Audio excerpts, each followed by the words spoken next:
میرے مناسک، میری زندگی، میری موت ان مقاصد کی تکمیل و حصول کے لیے ہے جو خدا نے مقرر کر دی. یہ ہے فرق ایمان ایمان. اسباب اور ذرائع تو سارے مادی ہیں. ایک خدا کا پیغمبر جس کی دعا قبول ہو گئی ہے وہ بھی کشتی بنائے بغیر سیلاب سے نہیں بچ سکتے. لیکن اب کشتی کے مقصد کے اندر فرق آ کے پیدا ہو گیا. بس یہ سے دین کہتے ہیں عزیز عالمان. ان تمام اسباب و ذرائع کو اگر خدا کی مقرر کردہ افطار کے لیے استعمال کیا جائے تو یہ کشتی اور اس کے اندر یہ سارا تجارت اور اس کے اندر سواریاں دین ہو جائیں گی. اور اگر اسے انسانوں کے اپنے مقصد اور مفاد پرستی کے لیے استعمال کیا گیا یہ مادیت اور ظاہریت ہو جائے گی. سوال یہ ہے کہ انسانوں نے اتنی ترقی کی، مادی ذرائع سارے یہ بہم پہنچائے اور بنائے، اس کے بعد ان کا استعمال انہوں نے اپنے منافع کے اور مقاصد کے ساتھ خاطر کیا. یہی وہ چیز ہے نا جس سے آپ میٹیریلزم، جس سے آپ سیکولرزم کہتے ہیں. آج تک یہی ہوتا چلا. کیا انسان اس سے مطمئن ہو گیا ہے؟ اگر تو اس سے مطمئن ہے تو پھر تو یہ سمجھ لیجئے کہ وہ نور مصطفی کی طرف نہیں آ رہا. لیکن اگر انسان اس کے باوجود مطمئن نہیں ہے اپنی اس روش سے اور خلش ہے اس کے دل میں، تڑپ ہے اس کے دل میں، طلب ہے، جستجو ہے کسی اور چیز کی، تو دیکھنا یہ ہے کہ وہ جستجو، تڑپ اور خلش نور مصطفی کی ہے یا کسی اور چیز کی ہے.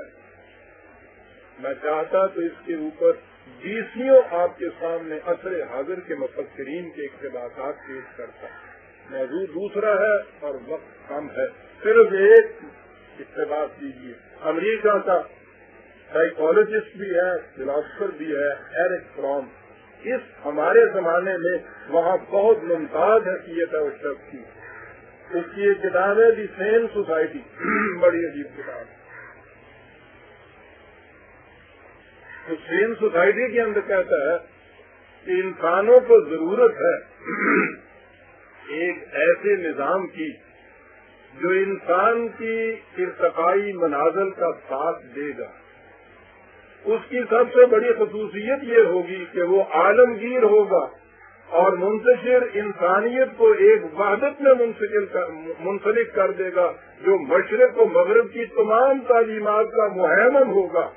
وہ عقل و بصیرت پر مبنی ایسا قابل عمل ضابطۂ حیات دے گا جو علوم سائنس سے ہم آہنگ ہو. وہ انسان کو اس قابل بنا دے گا کہ وہ خارجی کائنات اور خود اپنی ذات کے ساتھ ہم آہنگ رہ سکے. اسی نظام کو یہ حق حاصل ہوگا کہ وہ نوع انسان کا مذہب بن سکے.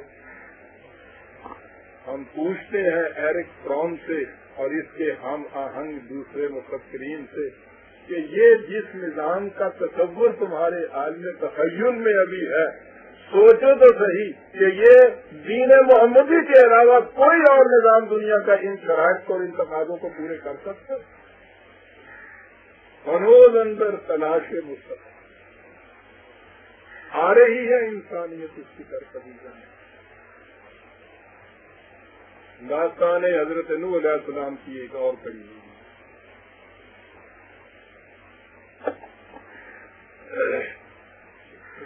شاید ہی بچی ہے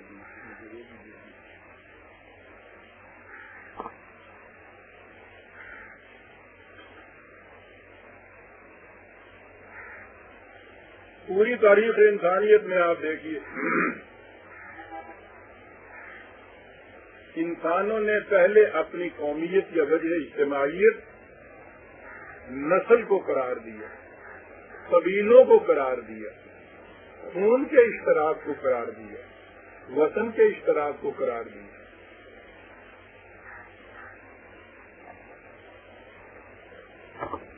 اور یہ چیزیں ایسی ہیں جیسے ایک مسلمہ کی حیثیت اختیار کرتی ہے.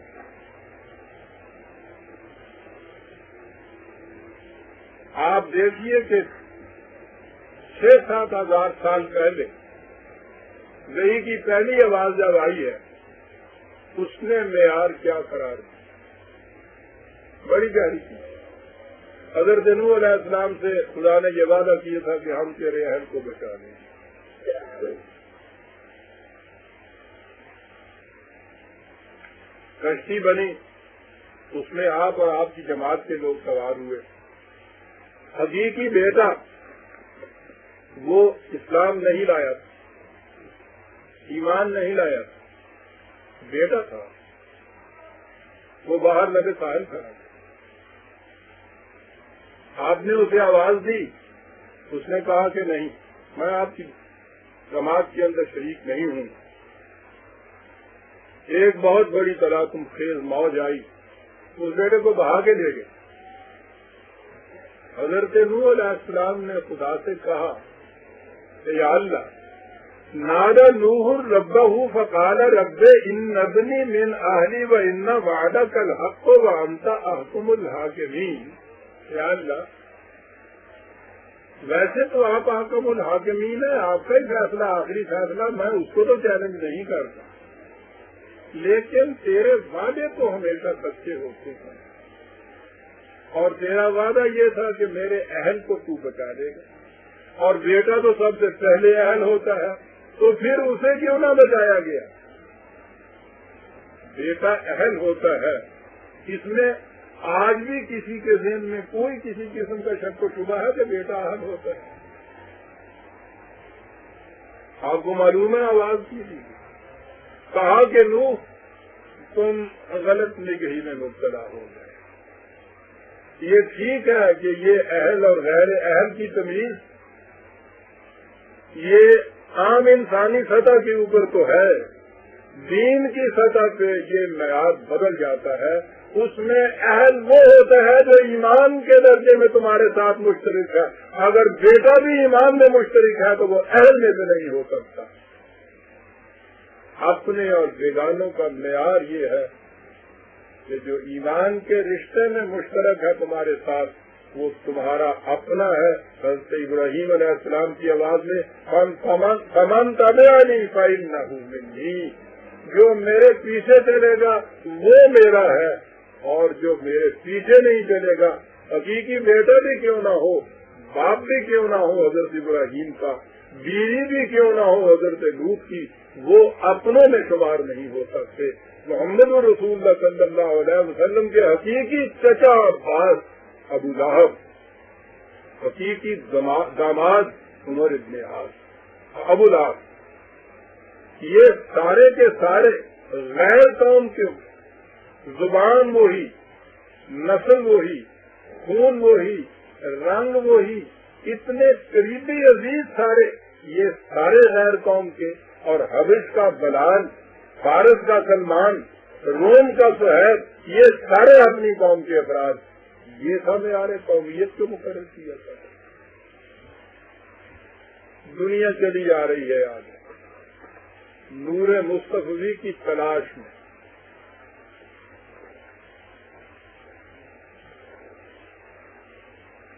آہستہ آہستہ فکر انسانی نے ان معیاروں کو بدل دیا ہے۔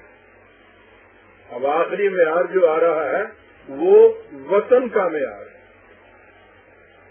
ایک ملک کی چار دیواری میں بسنے والے سارے کے سارے ایک قوم کے افراد، اور ہم ابھی دیکھ چکے ہیں کہ دین مصطفی نے تو مکہ کے اندر رہنے والے بھی جو تھے ان کو بھی ایک قوم کے افراد نہیں قرار دیا،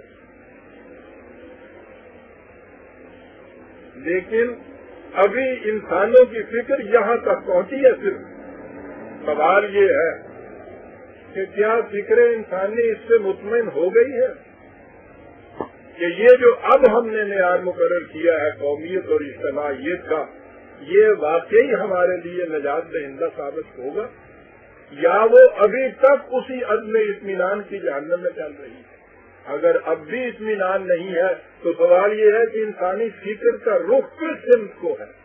سنیے عزیزان مان، یہاں بھی صرف ایک آدھ اقتباس ہی پیش کر